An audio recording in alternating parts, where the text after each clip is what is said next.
The James Show Podcast. So on one of the Fox News' sub-channels, it's called Live Now from Fox. They had their legal analyst, Nima Rahmani, just a few minutes ago on explaining the judge's decision. And it hinges on these contingency funds were ruled that the judge said you have to use those in the meantime until the program gets funded. And the whole case was around this term emergency. Those contingency funds are for emergencies, and they mean like a natural disaster, like a hurricane or, I don't know, 9/11. Not a political emergency like a government shutdown. So here he is explaining it. And it really comes down to those contingency funds in the Department of Agriculture. So obviously we know there's a government shutdown and Congress can pass a spending bill, a continuing resolution, standalone legislation related to these SNAP benefits. But this isn't politics. This is the law. And approximately half the states in the District of Columbia, they filed a lawsuit challenging the Department of Agriculture's refusal to release these contingency funds. Now, we're talking about more than $5 billion. Seems like a lot of money, but the SNAP program costs the department approximately $8.5 to $9 billion a month. So this will only get us through a few weeks, but the Department of Agriculture's position has been that these contingency funds can only be used for an emergency. And they described that emergency to be a natural disaster, not something political like a government shutdown. There you go. So that's a much better explanation. Now, both judges have said the Trump administration has to report to the court on Monday. And in the meantime, that I don't know if that means that the food stamp cards, I guess they're not going to be refilled over the weekend. But I like the limbo that this puts people in, because are you going to go out and steal and rob and burgle your neighbor and accost people in parking lots and run out with a cart full of food for a food stamp card that might be refilled on Monday? So that's interesting. 800-288-9227. Alexandra in McKinney, you're on WBAP. Hello. I work for a grocery store, and I'm a cashier, and I saw a receipt that had $11,675 left on their EBT. Oh, my goodness. Oh, my God. Well, how long have you been a cashier at a grocery store?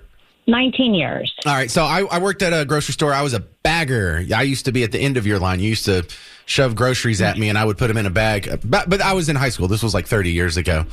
And I used to see what everyone bought, and I used to see who bought bought with food stamps and what they bought. And it was so bad. I don't like to share that story because it sounds mean. It sounds like I'm picking on poor people here. But whenever you hear the stereotypes about they just go in and they get steaks and they get crab legs and all kinds of junk food, and there's never a vegetable or that, it's so bad. The stereotypes are so true when it comes to what people buy with food stamps. And that's not everybody. There are a handful of people, like you see a whole lot of really old people that have food stamps, like 80 and up. And then you see the single moms that use WIC.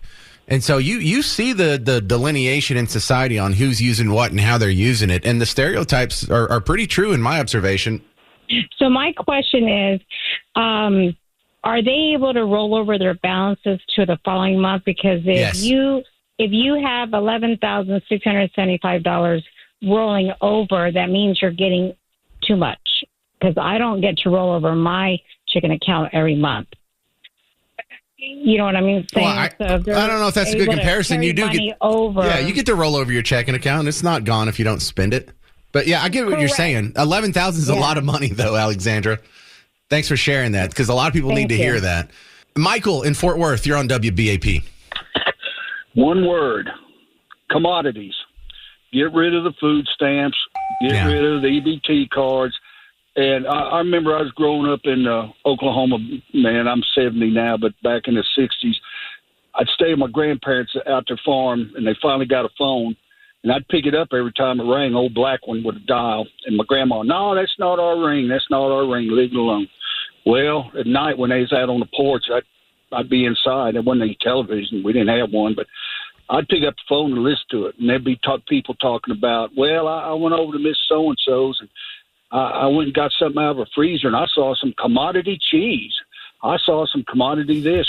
I mean, it was a shameful thing to get commodities back then. All right. And, So this came up on yesterday's show, and I'm sure it'll come up on future shows. Number one, did you have, I guess your grandparents had a party line? yeah, they had a party line. Man, we had a party line for a second back there. And for city people, that's when you literally had to share a line with all the neighbors on your block, and it was terrible. Number two. No, it wasn't. I listened to it. I pick it up at night instead of going out and sitting on the front porch with the old people. Oh, I know, but for nosy little kids like me and you, it was great. We're little chismosos. But the other thing, the commodities part, the thing I don't like about commodities is the government had to subsidize something in order to come in possession of all these commodities, and I'm against that too. Like, how did you become in possession of all this cheese? And clearly, the senator or congressman from Wisconsin got some sort of program put in so the people in his district. This is all local stuff. I mean, corn. It's still government bought, though, right? Green. Yeah, but it helped the local farmers. And I'm telling you this, commodity cheese won the great shakes. I don't know how they cut the damn stuff. I mean, it was hard as it was a brick. You don't know how they cut the cheese? Is that what you're saying? How they? Yeah, I got you. You funny guy. All right, we'll just leave it right there. Here's another explanation on the Fox legal analyst Nima Rahmani explaining what the court's mindset on this is. Is there any sort of precedent for calling a government shutdown an emergency, therefore we can use emergency funds? Or is this just a political squabble and doesn't qualify as an emergency? Well, what does precedent say about that? And that's an important issue in this case. And not only decades of precedent, but also the 2008 Food and Nutrition Act that says that the Department of Agriculture shall provide these benefits. So what the states argued was that this was a violation of the Administrative Procedures Act. This is a federal agency that is really ignoring federal law by making this decision not to release the funds. And this is something that was arbitrary. It was capricious. And it went against years of precedent. Now, previously, when we had shutdowns. Don't you like this? No. You have to follow the law, the letter of the law as it's written. You don't get to pick and choose what laws you follow or don't follow. Oh, really? Now do sanctuary cities. Oh, really? Now do cooperating with ICE. Oh, really? Now do any number of laws that you disagree with that you're currently ignoring. So I really don't know how this is going to end up, but I'll be anxious to see. It might be a really good show on Monday, huh? This is Jeff in Nakona, the Boot Town? Yes, sir, the Boot Town. All right, well, you're on WBAP, Jeff. Hey, James, how you doing, man? I just wanted to tell you, man, I really didn't realize I was a libertarian until I started listening to you, and I'm like, all-day listener, and I really appreciate your show, and I am in the same boat. I want to shrink the government as small as possible. I want them to get the hell out of everything that they've gotten their nose into over the years, and I mean, I'm not without heart. I mean, all right, I want to say this. What did we do during the Depression? We have a depression brewing right now. It's obviously, a recession, but I would go so far as to say we're headed, if we're not in one, we're definitely headed towards depression. And hey, soup lines in tent cities. If you can't afford food for your kids, don't have kids. There are plenty of contraceptives out there. There's plenty of everything out there. Don't have kids if you can't afford them. If you can't afford your house and you have to have Section 8 housing, well, guess what? We got a tent for you on the outskirts of town. Well, you know what? I know I sound really pessimistic to a lot of people, especially if you're not familiar with the show, but I'm not as pessimistic as you. If you have kids that you can't afford, I believe that you can go out there and you can learn the skills that will get you a better income, and you can afford those kids. I believe people have it. Yeah, I believe in any programs that support that. I don't have a problem with people bettering themselves. I just have a problem with people abusing the system. And the way it's set up, you have generation after generation of people, families that are on welfare that have never had, what did you do for the, I collected Section 8 and got my SNAP benefits for the last 30 years, and now my kids are doing it too. How about that? Yeah. All right. I feel all that, Jeff. Thank you very much for calling, and thanks for the kind words at the beginning there. I didn't mean to change your political affiliation, though. That was an accident. No, you just enlightened me, man. You just enlightened me, and I absolutely support your balanced budget. Yeah, that's my number one thing. All right. Well, if you like the show, then if you need like your house painted, you better call Rhino Shield. Or if you're going bald, call Advanced Hair. If you're watching football, get Price Picks. That's how you can help me out. Got it? I need all the help I can get. Elizabeth and Electra, you're on WBAP. Hey, this one probably a lot of people aren't going to like, and this is specifically geared for those who are talking about going out and robbing people and robbing the grocery store and stuff. If they really want to be angry about this and take it out on the people, and I don't mean like take it out, like be violent or anything, if they really want to be able to stick it to the people who are responsible for this sort of thing, they need to go to their ballot box and vote every single person out from the party who is responsible for shanghaiing this government and causing the shutdown in the first place. That's what they need to be doing. Well, which party would that be? I would think Democrat. Well, they would say it's you. So if you go tell people to go to the ballot box and vote out the party that caused the shutdown, you're going to get two different answers. That's too vague.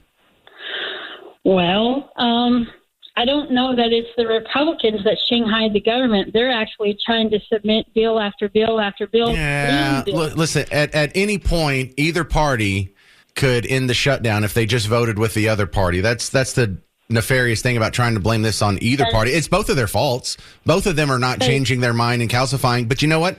That's what they're supposed to do. They're supposed to be parties. And if they have different principles, then they're supposed to come to deadlocks like this. And that's one of the advantages of a filibuster is if we don't have more mutual agreement than this, then nothing's going to get done. And I kind of like that, actually.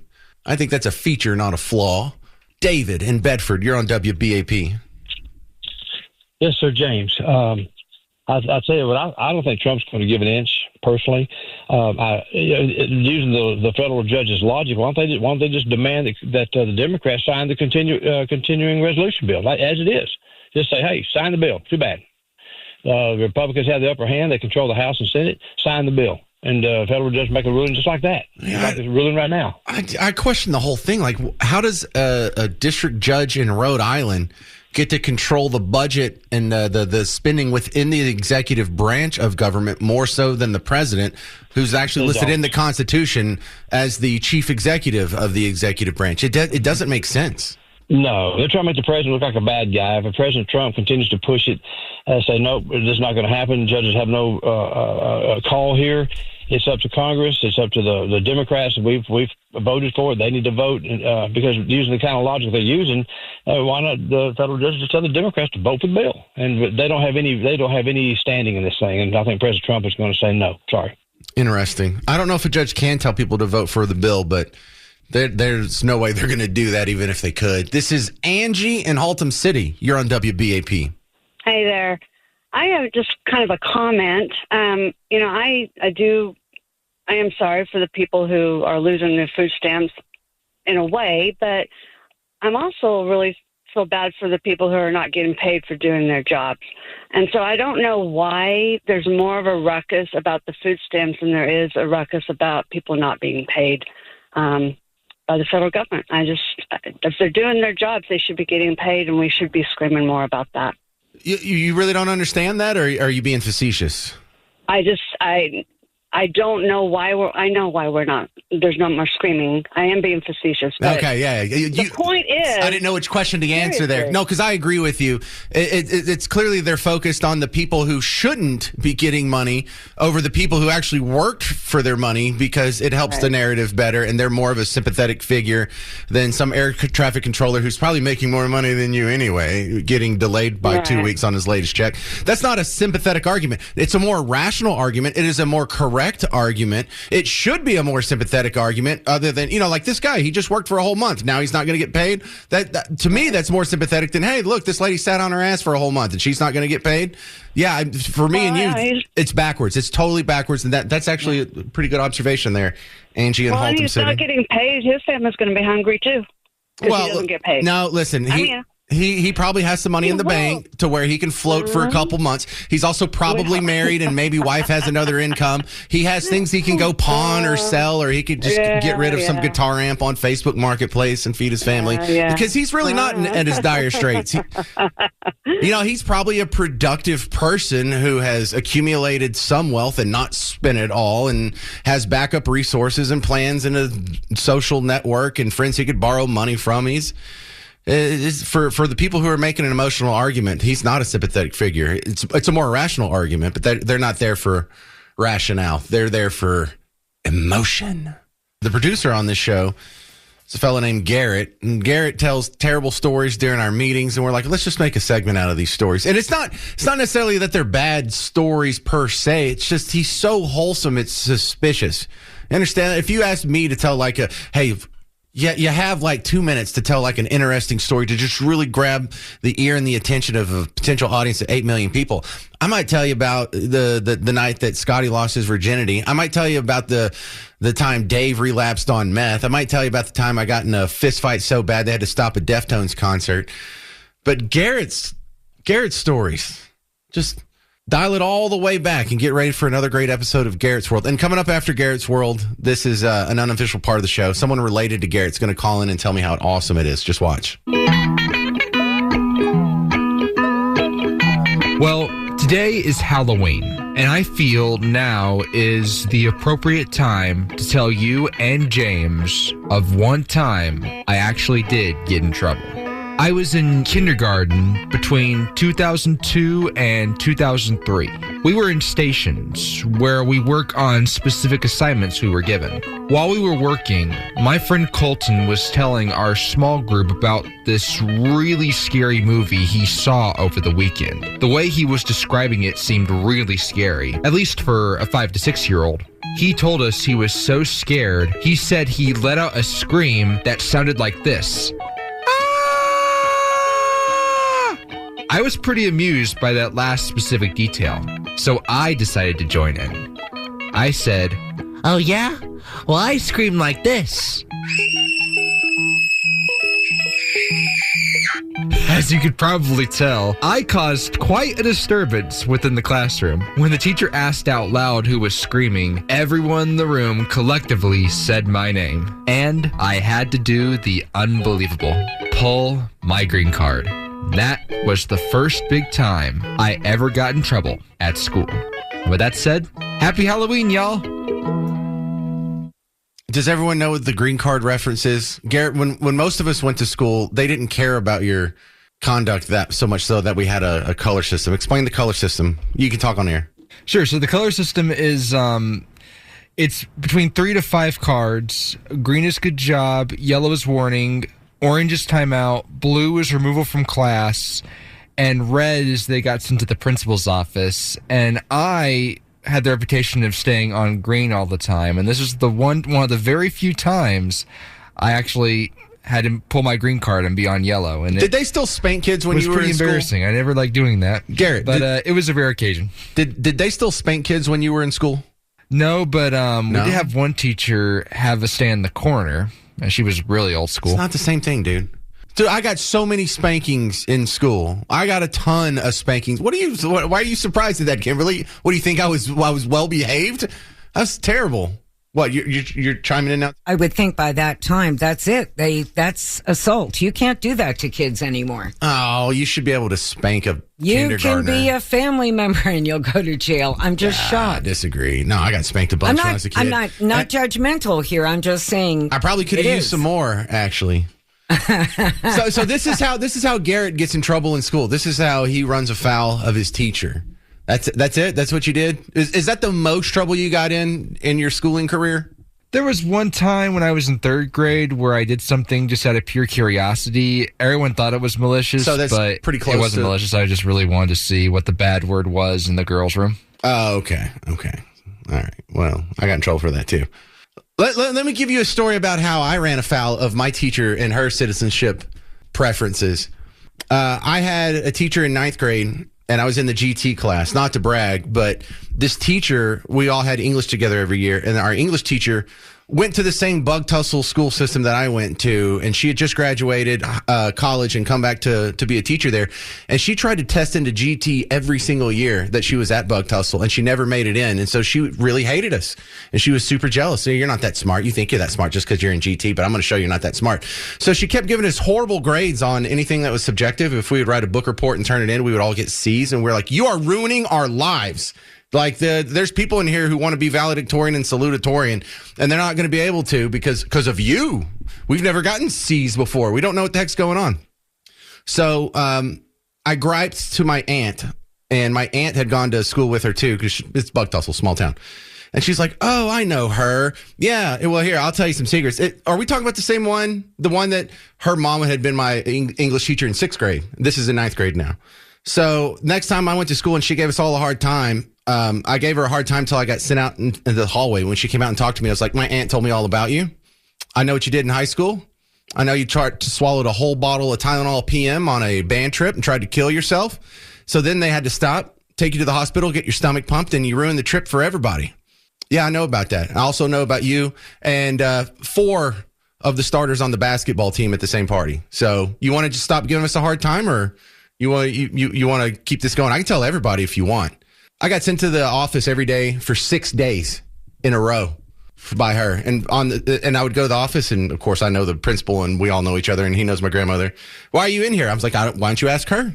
Why don't you tell me? Ask her. That's all I said. And he never got an answer for her. He never got an answer for me. So I got sent back to class. She left us alone. We all got good grades for the rest of the time. Yeah, that's how I run afoul of my teacher, sir. With blackmail. Small town blackmail is how it's done in Bug Tussle. That's right. Your reputation is everything in a tiny town. You don't screw over anybody. You don't steal from anybody. You don't cheat on anybody. You don't cuss anybody's parents. Small town justice is a real deal. All right, coming up next on The James Show. I'm so surprised at how many of you grown men out there are freaking out about the idea of the Mavs or Stars leaving town. Dude, it's just a sport. I love sports. Oh, I do. But we do not need to have a basketball team and a hockey team in Dallas proper, especially if it's going to mean we have to spend $300 million or $1 billion or whatever it is to keep them here. And so it feels like these two kids have already decided a divorce has happened. They just hadn't gotten a new house yet, and they still have to live together. You hear about that? You ever had a friend who goes through that? They're getting a divorce. They know they're getting a divorce, but they still have to go home to the same house for like at least a few months until. Well, the fight over the American Airlines Center just took a new turn with the Dallas Stars countersuing the Mavericks. In the new filing, the Stars called the Mavs lawsuit a, quote, hostile takeover of the AAC. Now, the Mavs claim the Stars broke their original partnership deal by moving their corporate headquarters to Frisco and refusing to cooperate on updates to the arena.